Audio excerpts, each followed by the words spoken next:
পাচার হওয়া অর্থ উদ্ধারে কানাডার সহায়তা চাইলেন প্রধান উপদেষ্টা, পূর্ণ সমর্থনের আশ্বাস রাষ্ট্রদূতের। এপ্রিলে সহনীয় পর্যায়ে আসবে মূল্যস্ফীতি, জানালেন অর্থ উপদেষ্টা। রমজানে থাকবে না নিত্যপণ্যের সংকট। সংস্কারের জন্য প্রয়োজন নির্বাচনী সরকার, বললেন খন্দকার মোশাররফ। গণহত্যার বিচার দাবি গণ অধিকারের। এবং জনপ্রশাসন সংস্কারে কমিশনের শতাধিক সুপারিশ, কাল প্রধান উপদেষ্টার কাছে দেওয়া হবে প্রতিবেদন।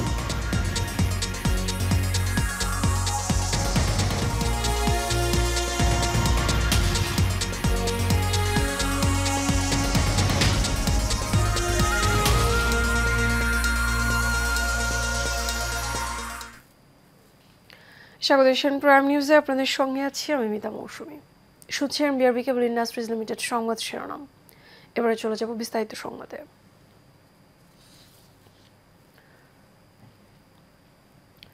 বাংলাদেশ থেকে উত্তর আমেরিকায় পাচার হওয়া অর্থ উদ্ধারে কানাডার সহায়তা চেয়েছেন প্রধান উপদেষ্টা অধ্যাপক মোহাম্মদ ইউনূস। দুপুরে ঢাকায় নিযুক্ত Canadian high commissioner Ajit Singh এর সঙ্গে সাক্ষাতের সময় তিনি এসব কথা বলেন।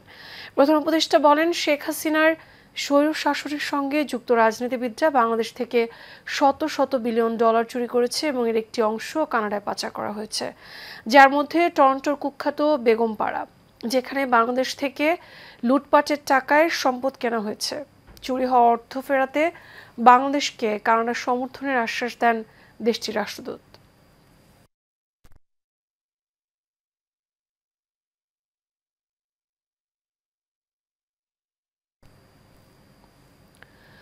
মূল্যস্ফীতি সহনীয় পর্যায়ে আসতে আরও 3 মাস অপেক্ষা করতে হবে বলে জানিয়েছেন অর্থ উপদেষ্টা ডক্টর সালেউদ্দিন আহমেদ।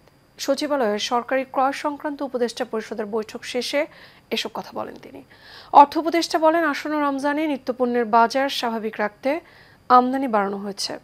বিস্তারিত নূর মোহাম্মদ ভুইয়ার রিপোর্টে।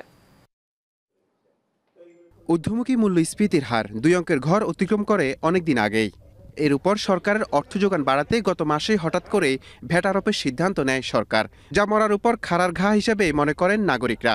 এমন পরিস্থিতিতে সচিবালয়ে সরকারি ক্রয় সংক্রান্ত উপদেষ্টা পরিষদ নিয়ে বৈঠক করেন অর্থ উপদেষ্টা ডক্টর সালেউদ্দিন আহমেদ।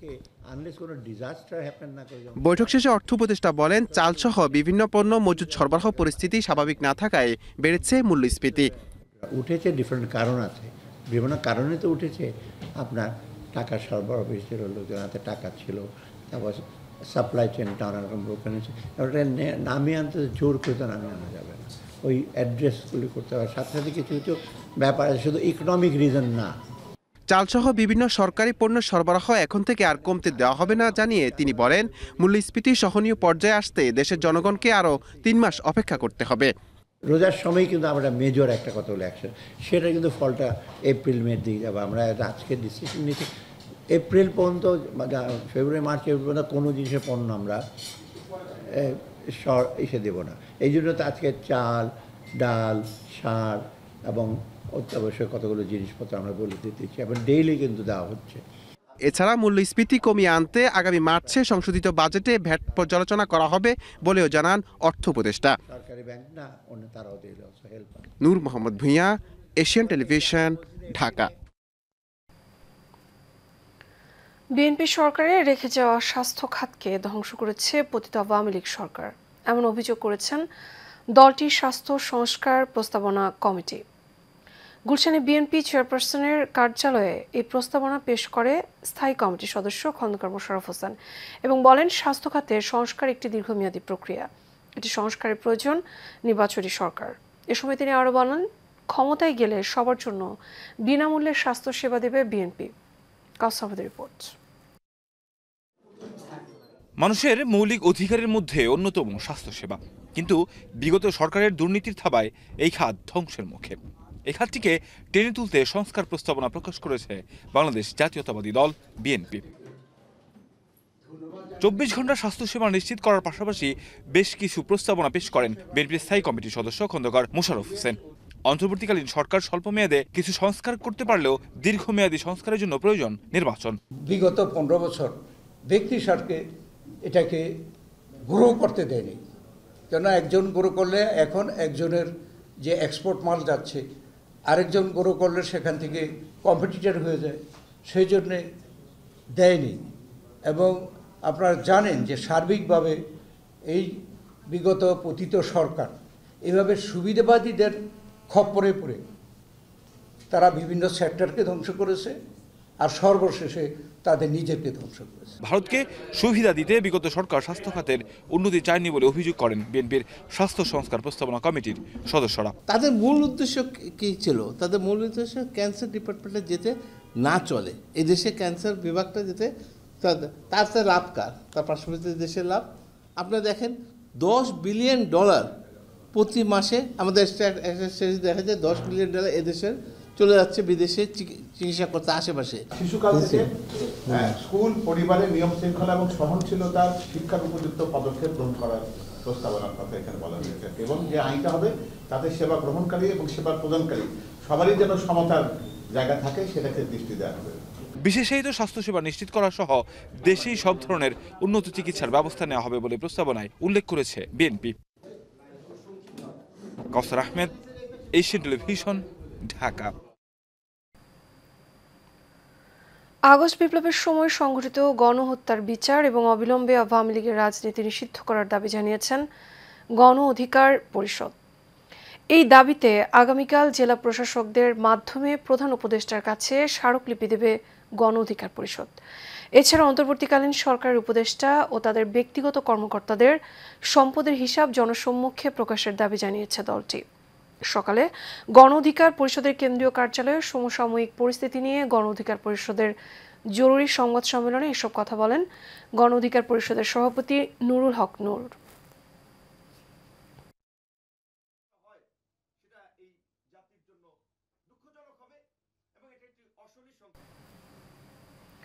জনপ্রশাসন সংস্কার নিয়ে কমিশনের প্রতিবেদনে শতাধিক সুপারিশ থাকছে। আজ সচিবালয়ে সাংবাদিকদের সঙ্গে আলাপকালে কমিশনের প্রধান আব্দুল মুইত চৌধুরী সাংবাদিকদের এসব তথ্য জানান। তিনি বলেন, আগামীকাল দুপুর 12:30টায় প্রধান উপদেষ্টার কাছে জনপ্রশাসন সংস্কার কমিশনের প্রতিবেদন জমা দেওয়া হবে। কমিশন প্রধান বলেন, রিপোর্ট জমা দিতে কিছুটা সময় লেগে গেল, কারণ মাঠ পর্যায়ে গিয়ে লোকজনের সঙ্গে কথা বলতে হয়েছে। বিভিন্ন জেলা উপজেলায় গিয়ে কথা বলেছি, অনলাইনে মতামত নিয়েছি। এগুলোর ভিত্তিতে প্রতিবেদন চূড়ান্ত করা হয়েছে। এদিকে কালকে আইন কমিশনও তাদের প্রতিবেদন জমা দেবে।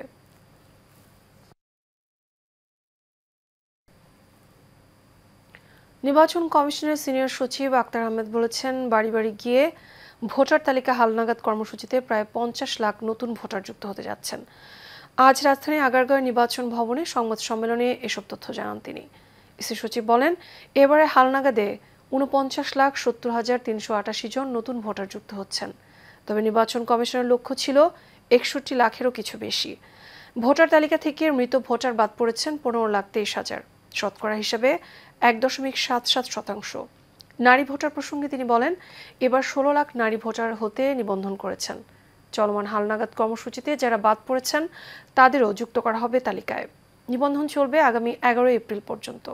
এছাড়া অনলাইন আর আঞ্চলিক কার্যালয়ে ভোটার হওয়ার যোগ্যরা নিবন্ধন করতে পারবেন বলেও জানান আক্তার আহমেদ।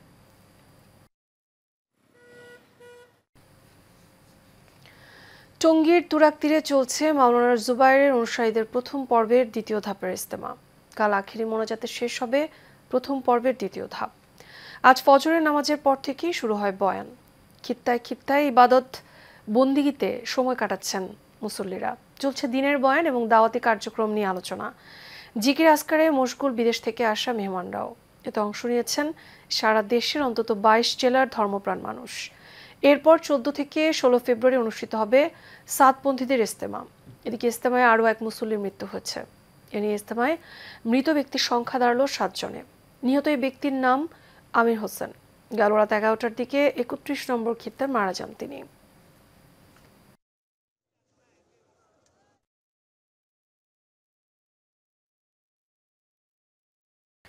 পল্লী বিদ্যুতের কর্মকর্তা কর্মচারীদের নামে হয়রানিমূলক মামলা এবং নিপীড়ন বন্ধের দাবি জানিয়েছেন ভুক্তভোগী কর্মকর্তা এবং কর্মচারীরা।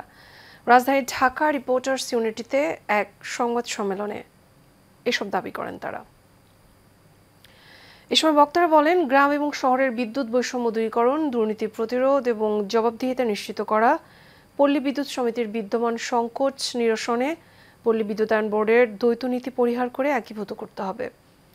পাশাপাশি চুক্তিভিত্তিক অনিয়মিতদের চাকরি নিয়মিত করা এবং বিগত সময়ের পল্লী বিদ্যুতে দুর্নীতিবাজদের শাস্তির জন্য নিরপেক্ষ কমিশন গঠন করার দাবি জানানো হয় সংবাদ সম্মেলনে।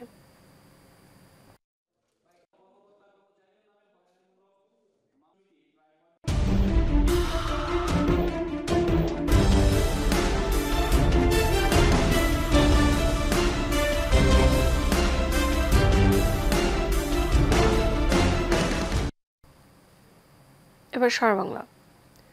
অভ্যন্তরীণ কোন্দলের জের ধরে বেনাপোল বন্দরের ২ নং গেটের সামনে বোমা হামলার ঘটনায় বন্দরের একটি অংশের শ্রমিকরা গোডাউন থেকে মালামাল লোড আনলোড বন্ধ রেখেছেন। বিকেলে বিক্ষুব্ধ শ্রমিকরা বন্দরের সামনের প্রধান সড়ক দখল করে বিক্ষোভ মিছিল করে। এ সময় তারা সড়কে ট্রাক রেখে বেনাপোল চেকপোস্ট থেকে ঢাকাগামী সকল যাত্রীবাহী পরিবহন এবং পণ্যবাহী ট্রাক চলাচল বন্ধ করে দেয়। বন্দরের নিরাপত্তা রক্ষায় আনসার সদস্যরা বন্দরের প্রবেশ মুখে তালা ঝুলিয়ে দেয়। বিক্ষুব্ধ শ্রমিকদের দাবি, বন্দরের দখল নিতে শ্রমিক নামধারী আলাউদ্দিন বোমা হামলা করলে তাকে গণধোলাই দেওয়া হয়। বর্তমানে তিনি যশোর হাসপাতালে চিকিৎসাধীন।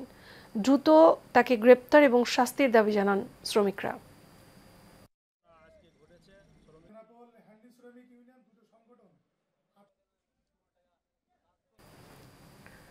তারুণ্য উৎসব ২০২৫ উদযাপন উপলক্ষে চিত্রাঙ্কন প্রতিযোগিতা, সাংস্কৃতিক অনুষ্ঠান এবং পুরস্কার বিতরণী অনুষ্ঠিত হয়েছে। সকালে বনশ্রী অটিজম অ্যান্ড এনডিডি সেবাদান কেন্দ্রে উপলক্ষে প্রতিষ্ঠানের শিক্ষার্থী এবং অভিভাবকদের সমন্বয়ে একটি র্যালি বনশ্রীর কয়েকটি রাস্তা প্রদক্ষিণ করে। কোরআন তিলাওয়াতের মধ্য দিয়ে শুরু হওয়া অনুষ্ঠানে শিক্ষার্থীরা ছড়া এবং কবিতা আবৃত্তি, নৃত্য এবং সঙ্গীত পরিবেশন করে থাকে। অনুষ্ঠান শেষে বিজয়ীদের হাতে পুরস্কার তুলে দেওয়া হয়।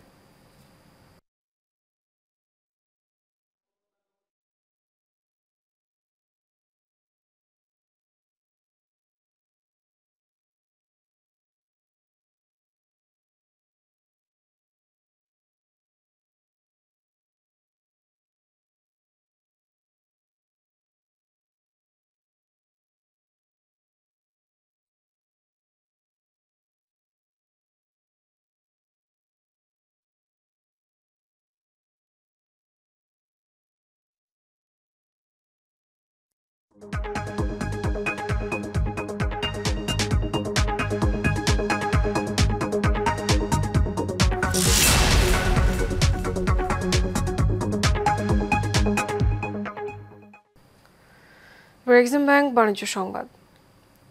আকিস টেবিলওয়্যার আর্ট অফ প্লেটিং এর সিজন 2 উপলক্ষে সংবাদ সম্মেলন হয়েছে। বিকেলে রাজধানীর একটি হোটেলে এই সংবাদ সম্মেলন হয়।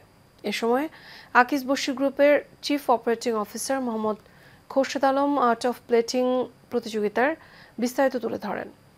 তিনি বলেন, ফুড প্লেটিং এর আর্টে আমাদের সংস্কৃতি এবং নিজস্ব গল্পগুলো সারা বিশ্বের কাছে তুলে ধরতে এবং ফুড কালচারকে সমৃদ্ধ করতে এই প্রচেষ্টা। ভিন্নধর্মী রিয়েলিটি শোর দ্বিতীয় সিজনটি এবার দেখা যাবে জাতীয় টেলিভিশনের পর্দায়।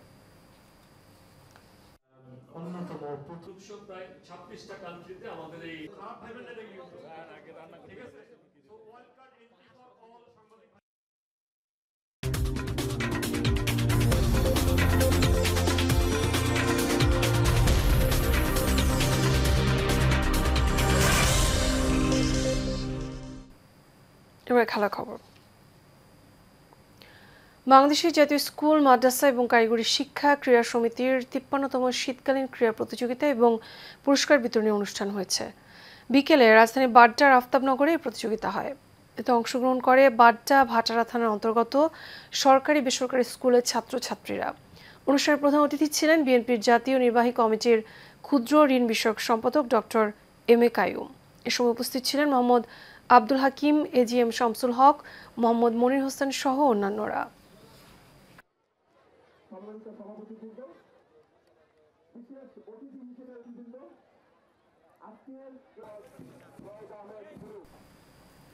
এর সাথে শেষ করবো এশিয়ান প্রাইম নিউজ। তার আগে বিআরবি কেবল ইন্ডাস্ট্রিজ লিমিটেড সংবাদ শিরোনামগুলো জানাবো আরও একবার।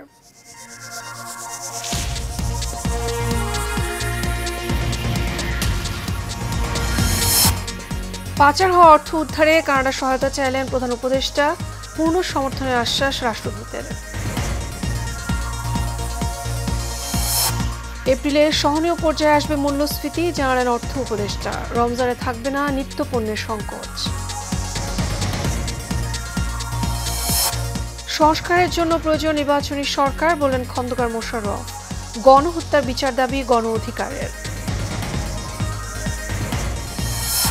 এবং জনপ্রশাসন সংস্কারে কমিশনের শতাধিক সুপারিশ, কাল প্রধান উপদেষ্টার কাছে দেয়া হবে প্রতিবেদন।